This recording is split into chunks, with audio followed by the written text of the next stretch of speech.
Lei ha avuto modo di parlare, immagino, con la Sì. maestra Venezzi, e qual è lo stato d'animo della stessa? Eh beh, è facilmente intuibile, la cosa è, diciamo, non è piacevole sentirsi, no, sentirsi biasimare così anche ingiustamente dai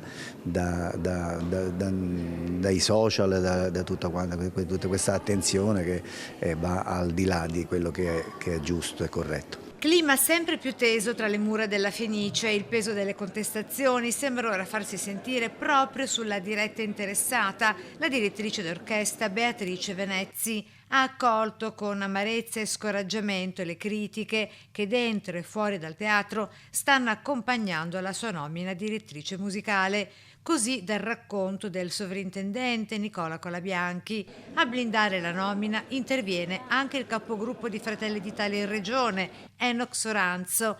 Parla di attacchi strumentali e rivendica la legittimità della scelta. Sulla nomina, penso che dobbiamo andare avanti, noi pensiamo che ci sia da lavorare, il resto lo rispettiamo, lo ascoltiamo, siamo attenti a tutto, rispettiamo tutti, però abbiamo anche il dovere di procedere. Sulla vicenda interviene anche il deputato Giovanni Donzelli, Fratelli d'Italia.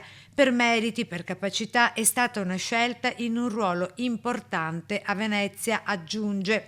Il sindaco di Venezia, Luigi Brugnaro, invita a non esasperare i toni, lasciando spazio a un percorso di reciproca conoscenza. Si potrebbe anche ragionare su un percorso di conoscenza reciproca, poi c'è sempre qualcuno che sa sempre tutto. Io dico, parliamoci, adesso io sicuramente mi siederò anche con loro. Ma la polemica non accenna a spegnersi.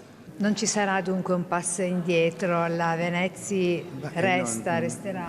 Per quello che mi riguarda sì, nel senso che la Venezia è una scelta ponderata, riflettuta, considerata e secondo me una scelta ottima.